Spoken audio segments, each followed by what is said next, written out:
Golpe de Estado de 1930.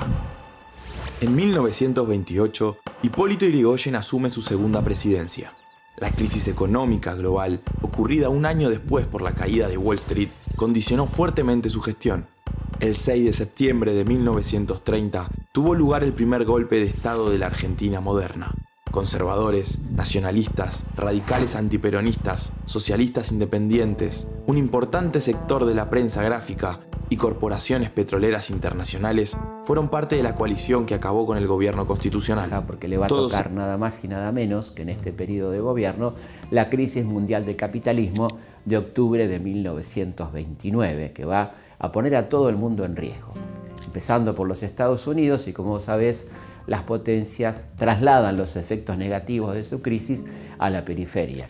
En nuestro caso, nuestra potencia dominante era Inglaterra, que nos va a bajar el precio de los commodities, que va a elegir qué nos compra, cómo nos compra, lo cual va a provocar una tremenda crisis económica en toda América Latina y por supuesto también en la Argentina.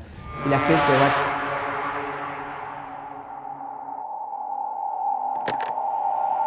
Los días anteriores al golpe del 6 de septiembre, los conservadores que conspiran contra Yrigoyen discuten qué modelo de país van a poner en práctica una vez que tomen el poder. Van a tener fundamentalmente a dos líderes, el general Justo y el general José Félix Uriburu, dos generales bastante diferentes. Justo, un general más liberal, y Uriburu, un tipo muy ligado a las ideas fascistas, un hombre corporativista, ultracatólico, conservador, pero que coinciden momentáneamente en el golpe con la idea de derrocar al presidente Yrigoyen. Con un gabinete de lujo, dicen ellos, en realidad todos empresarios vinculados a la ganadería y fundamentalmente a la industria petrolera. El vicepresidente es nada más y nada menos que Santa Marina, el presidente de la sociedad rural y uno de los hombres más ricos de la Argentina.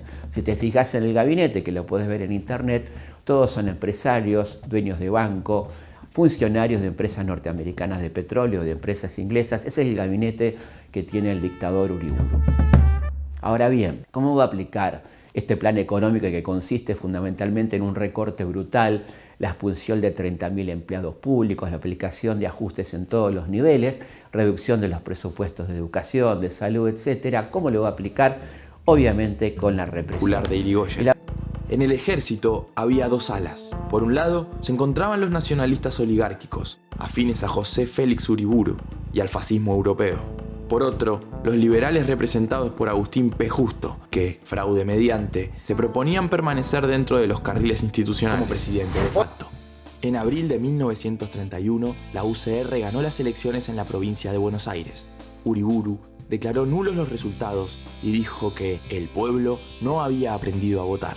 El proyecto autoritario de Uriburu se volvió insostenible, al punto que el propio régimen planteó un recambio y apostó por Agustín P. Justo. La transición del poder entre Uriburu y Justo dio comienzo a la etapa institucional conocida como la década infame. La asunción se dio en medio de múltiples denuncias de fraude y con el principal candidato de la Unión Cívica Radical, Marcelo T. de Alvear, proscripto. Así comenzó un periodo marcado por las irregularidades electorales y las proscripciones partidarias. ¿Los señores Di Natale y Piña? Yo sabía que estaban en la negociación. Sí, somos nosotros. ¿Qué pasa? Me van a tener que acompañar. ¿Por qué? ¿A dónde? A votar, señores. Vamos, caminen. Vamos.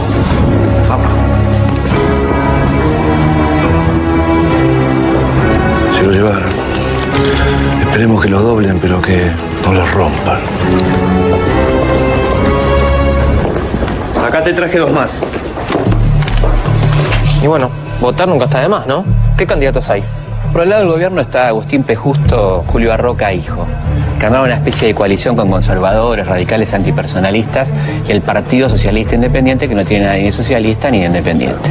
Enfrente estaban Lisandro Latorre y Nicolás Repetto, una alianza entre demócratas progresistas y socialistas. ¿Y los radicales? Están proscriptos con los radicales. Pero te veo muy entusiasmado, mirá que no te van a dejar votar, ¿eh? Bueno, señores, vamos que no tengo todo el día. Disculpe, me estaba informando para ejercer el voto responsablemente. ¿Dónde está el cuarto oscuro, señor? El cuarto oscuro está ahí, acompáñelos, por favor. Está bien, no se moleste, yo puedo ir solo. ¿Escucharon, señores? Este hombre quiere ir solo al cuarto oscuro. ¿Por qué no dicen a quién van a votar y listo? ¿No es que me retrasan el acto eleccionario? Porque el voto es secreto. Señores, ustedes dos ya votaron.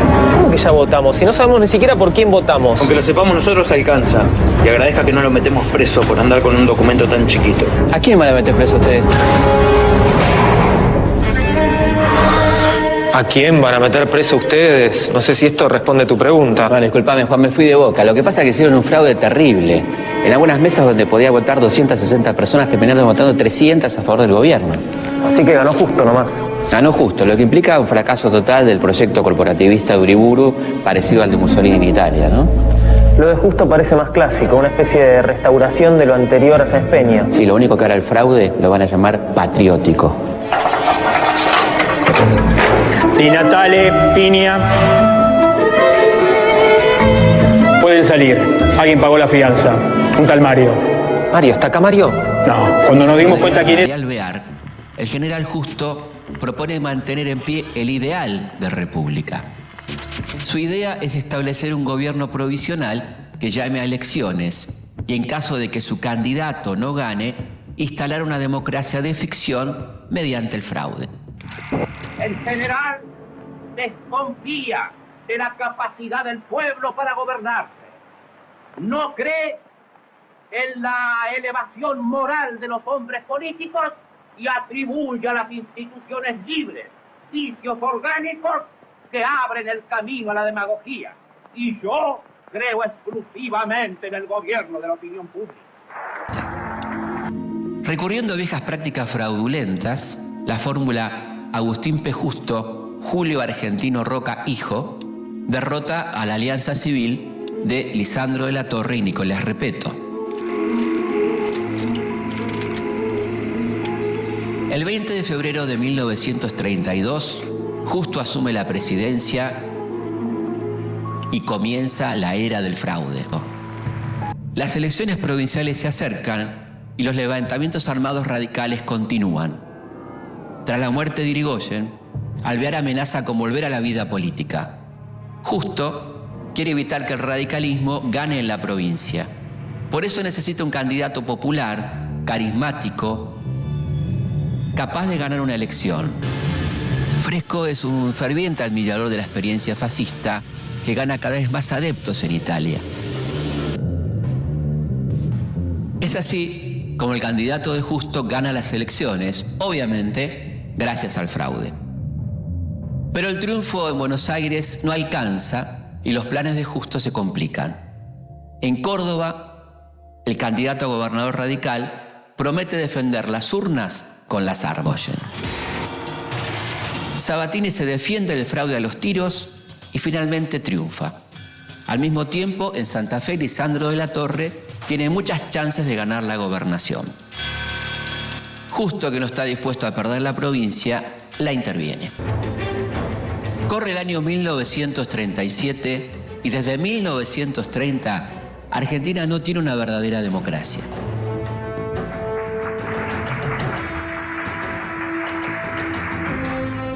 El Partido Demócrata Nacional, que gobierna mediante el fraude, tiene la dura tarea de elegir su nuevo candidato a presidente. Muchos conservadores levantan la mano para ofrecer su candidatura, pero Agustín P. Justo ya eligió a su hombre. Jaime Gerardo Roberto Marcelino María Ortiz nace en Buenos Aires en 1886. Abogado y radical antipersonalista, se desempeña como ministro de Hacienda del presidente Justo. Ortiz, en septiembre de 1937, va a ser elegido presidente en las elecciones más fraudulentas de la historia. Junto a Ortiz llega su vicepresidente, el abogado catamarqueño Ramón Castillo. Un político ligado al fraude y al más rancio conservadurismo.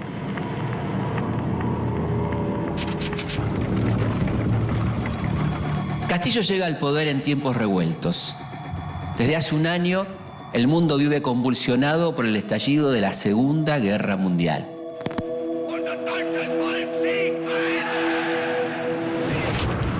Based on Pearl Harbor, America's mid-Pacific naval bastion. A fines de 1941, los japoneses bombardean la base norteamericana de Pearl Harbor y Estados Unidos presiona a la Argentina para abandonar su neutralidad. La Argentina entera se hace eco de este debate. El expresidente Justo proclama que hay que declarar la guerra al eje. Se unen a su pedido los demócratas progresistas, los radicales y los comunistas. Por otro lado, otro grupo de radicales, encabezado por Amadeo Sabatini, apoya la neutralidad y propone no aceptar la presión norteamericana. Gran parte del ejército acompaña este pedido. Para mantener la neutralidad, Castillo se refugia en los sectores nacionalistas del ejército y nombra como ministro de guerra al general nacionalista Pedro Pablo Ramírez. Mientras tanto, Castillo impulsa la candidatura del ultraconservador Robustiano Patrón Costas, un terrateniente y empresario tabacalero de Salta, partidario de los aliados, que maneja sus negocios como un auténtico señor feudal. Esta candidatura provoca el rechazo de los militares nacionalistas, que a esta altura se empiezan a agrupar en una logia secreta, el GOU, de la que Perón es uno de sus principales ideólogos. Los radicales también se oponen a la candidatura de Patrón Costas y la combate con una idea brillante. Ofrecen al flamante ministro de guerra de Castillo, el general Pedro Pablo Ramírez, la candidatura a presidente. El 3 de junio de 1943, Castillo le pide a su ministro de guerra que renuncie. Ese mismo día, el GOU se contacta con el general Arturo Rawson. El movimiento militar para derrocar a Castillo ya está en marcha. Las tropas, ya en la zona céntrica, se dirigen hacia la Casa de Gobierno. El 4 de junio de 1943, Campo de Mayo se levanta en armas. Un golpe militar de ideología nacionalista toma el poder. Es el comienzo del fin de la década infame. La década infame, que pone fin a la experiencia popular y democrática de Hipólito Yrigoyen, termina como empezó, con un golpe. Pedro P. Ramírez jura por Dios y por la patria